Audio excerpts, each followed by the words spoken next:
This motion that this House condemns the Cook Labor government for prioritising its pet projects over delivering world-class education system that West Australians deserve.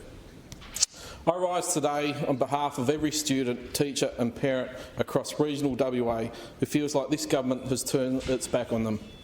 Because while billions flow into shiny projects like Metronet and Burswood Entertainment Precinct, essential upgrades for regional education are being ignored systematically. Let's start with the Margaret River High School, a thriving school at the heart of one of WA's fastest growing regions. Built for 650 students, the school is now accommodating over 1,200, with enrolment projections showing it will exceed 2,000 within a few short years, Lockie. That's 2,000. And yet, stage 2 of the school's upgrade, the one that was meant to future-proof it, is nowhere to be seen in this budget. The school is completely out of space.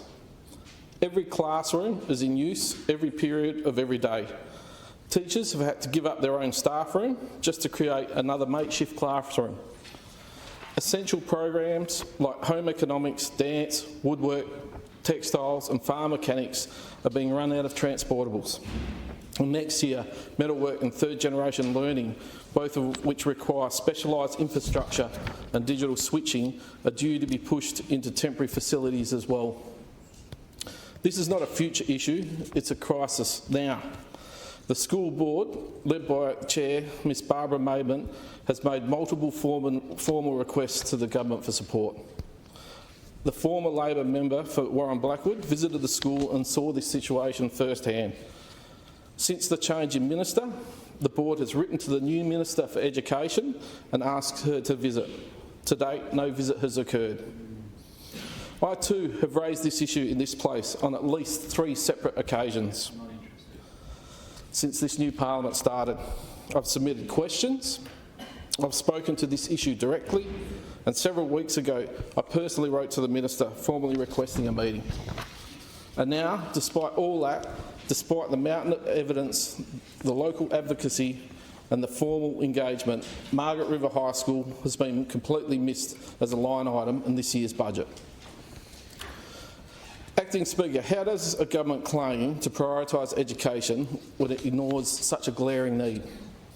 How do we justify $217 million for a brand new racetrack and entertainment precinct in Burswood and $60 million for a rugby deal while doing nothing for a school in one of state's fastest growing regions? It sends a message loud and clear. If you're not in Perth, you're not a priority. Acting Speaker, this pattern is repeated across Warren Blackwood.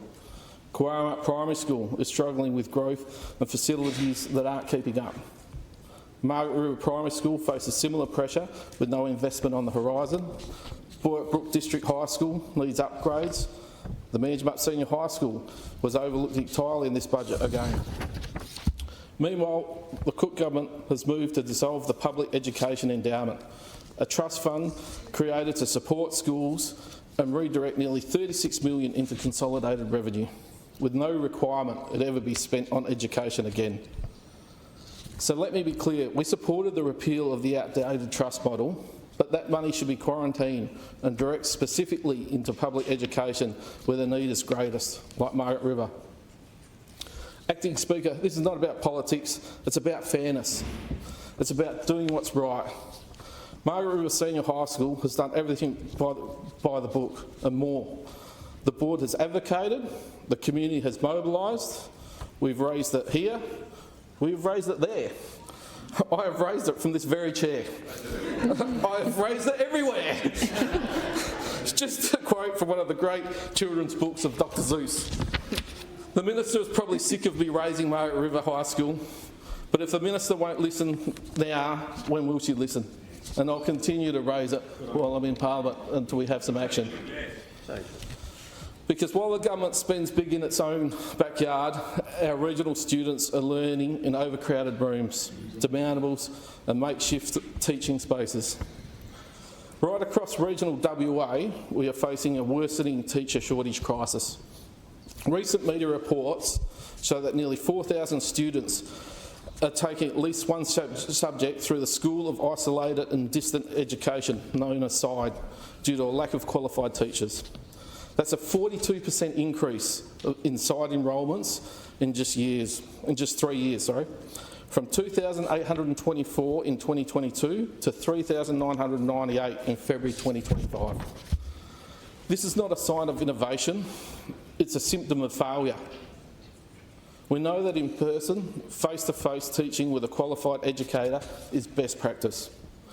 But too many regional students are missing out, not because of location, but because of this government's failure to secure and support the teacher workforce in country WA. The issue goes beyond budgets. It goes to the heart of equality and opportunity. We cannot let geography determine the quality of a child's education. That is not world-class education, that is second-class service. And that is why this motion matters. We cannot allow a government to prioritise pet projects and public relations exercises over the real needs of real families. We condemn the Cook Labor government's failure to act. We condemn its failure to invest in the regions, and we condemn its refusal to listen to the people who are asking, respectfully and repeatedly, for what their children desperately need and deserve. Thank you. Thank you. The member